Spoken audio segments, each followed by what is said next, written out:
hawshan caawa halkan ka dhacaysa waa hawl aad muhiim uga ah dawladda federaalka oo dhan laga soo bilaabo madaxweynaha ilaa xubnaha kala duwan ee dawladda. caawa heshiiska halkan ka dhacay dhibkii aan ka heshiinay haddii aan dib ugu noqonno colaad kaliftay wiil iyo aabihiis laba isla dhalatay laba ilmo adeero ah dhalinyaro iyo waayeel meel ku wada koray inay is salaami waayaan ama isu imaan waayaan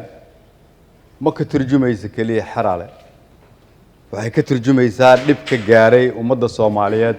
waxa uu leeyahay halkan caawa halkan marka aad ku gaarteen maadan ugu heelina xaraale maadan ugu heelina mustaqbalka caruurtiina maadan ugu heelina dan gaar ah laakiin waxaad samayseen taariikh cusub oo iftiimaysa oo baal dahaba ka geli doonta taariikhda dalka Soomaaliyeed haddii Ilaahay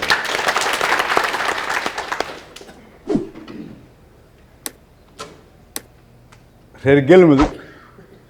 halkan waxaa fadhiya odayaashii ogaasyadii aqaleyntii reer galmudug oo dhan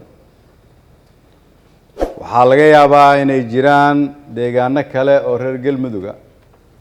oo dhibkan oo kale uu jiro waxaa la rabaa tana inay noo noqoto tusaalihii koowaad laakiin aanan daalin inta meel walba oo dalkoo dhan ah laakiin hadda galmudugta aan joogno aan ka bilaabayno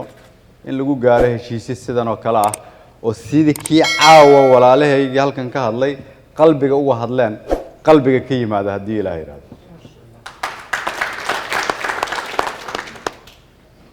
wax walba oo dawladda federaalka uga aadan si heshiiskani uu hirgalo waxaan hortiina ka ballan qaadayaa inaan samayn doono haddii Ilaahay yiraahdo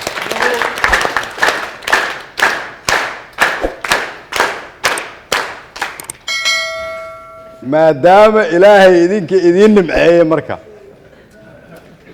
oo kulli awlaaltiin xalay dadkii shirka ila fadhiyay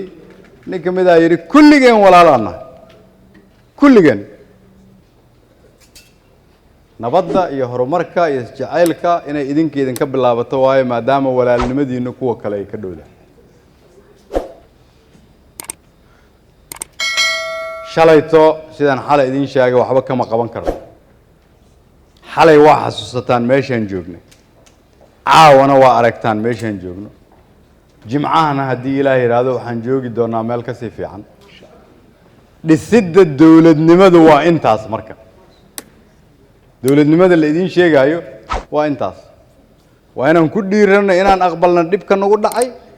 qalbiga u furno xalka isu dul qaadano raadino wax walba oo aan dalkeena ku horumarin karno wiilasha iyo gabdhaha jooga caawa xaraale farxaday ku seexanayaan kuwa qurbaha jooga farxaday ku seexanayaan odayaasha halkan jooga farxaday ku seexanayaan